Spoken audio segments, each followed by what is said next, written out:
Hi friends, எல்லோரும் எப்படி இருக்கீங்க? நல்லா இருக்கீங்களா? இன்றைக்கி நம்ம சிக்கன் குழம்பு பண்ணுறது தான் பார்க்க போகிறோம். வாங்க எப்படி பண்ணுறதுன்னு பார்க்கலாம். அதுக்கு ஃபஸ்ட்டு கடாய் ஒன்று அடுப்பில் வச்சதுக்கப்புறமா சூடானதும் 1 ஸ்பூன் நல்ல மிளகு, 1 ஸ்பூன் சோம்பு, 4-5 கிராம்பு, 4 ஏலக்காய், கொஞ்சமாக பட்டை, 4 முந்திரி பருப்பு சேர்த்துக்கிடலாம். சேர்த்து கொஞ்சம் வறுத்துக்கிடுங்க. அதுக்கப்புறமா 1/2 கப்பு தேங்காயும் சேர்த்து அதையும் வறுத்துக்கிடுங்க. பாதி வறுத்ததுக்கப்புறமா அதில் கொஞ்சமாக ஆயில் சேர்த்துக்கிடுங்க. சேர்த்ததுக்கப்புறமா அதையும் நல்லா வறுக்க ஆரம்பிச்சிடணும். ரொம்ப கருகிற மாதிரி வறுக்காண்டாம். இந்த மாதிரி வறுத்ததுக்கப்புறம் அதில் 4 ஸ்பூன் சிக்கன் மசாலா சேர்த்து 2 ஸ்பூன் வத்தல் பொடியும் சேர்த்து நல்லா வறுத்து எடுத்து ஆற வச்சுக்கிடுங்க. ஆறுனதுக்கப்புறமா மிக்சி ஜாரில் சேர்த்து நல்லா மையாக அரைச்சி எடுத்துக்கிடணும். நல்லா தண்ணி ஊற்றி நல்லா மையாக இந்த மாதிரி அரைச்சி எடுத்துக்கிடுங்க. அதுக்கப்புறம் வேறு ஒரு கடாய் அடுப்பில் வச்சதுக்கப்புறமா ஆயில் ஊற்றி சூடானதும் 1/2 ஸ்பூன் சோம்பு, பட்டை, கொஞ்சம் முந்திரி பருப்பு, 2 பிரிஞ்சி இலை சேர்த்து நல்லா வதக்கிக்கிடலாம். வதக்குனதுக்கப்புறமா ஒரு வெங்காயம் சேர்த்துக்கிடுங்க. வெங்காயம், கருவேப்பிலை எல்லாம் சேர்த்து நல்லா வதக்குங்க.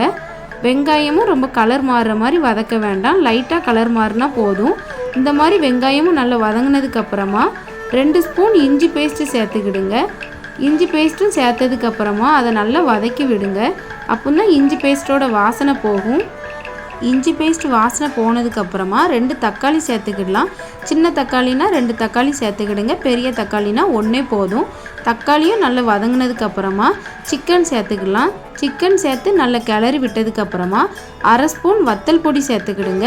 வத்தல் பொடி எதுக்குன்னா கலருக்காண்டி தான், கொஞ்சம் கலர் கொடுக்கும், அதுக்காகத்தான்.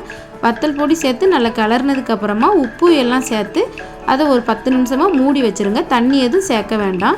10 நிமிஷம் கழித்து அதை நல்லா கிளறி விட்டதுக்கப்புறமா நம்ம அரைச்சி வச்சுருக்கிற மசாலா விழுதையும் அதில் சேர்த்துக்கலாம்.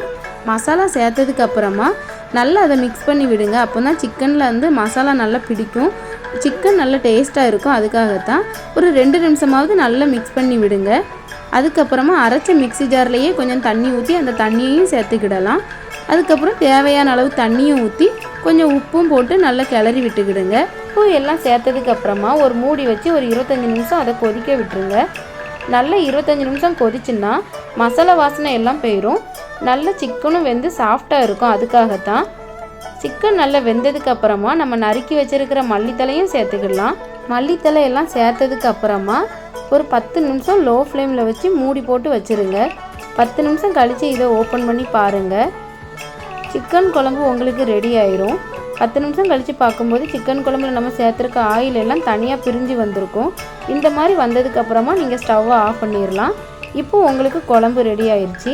இந்த சிக்கன் குழம்பை சாதம், சப்பாத்தி, இட்லி, தோசை எல்லாத்துக்கும் வச்சு சாப்பிடலாம். நீங்களும் உங்கள் வீட்டில் இந்த மாதிரி செஞ்சு பாருங்கள். எப்படி இருக்குன்னு கமெண்ட் பண்ணுங்கள். உங்களுக்கு என்னோடய வீடியோ பிடிச்சிருந்தா எல்லோரும் சப்போர்ட் பண்ணுங்கள். நெக்ஸ்ட் வீடியோவில் பார்க்கலாம். பாய், டாட்டா.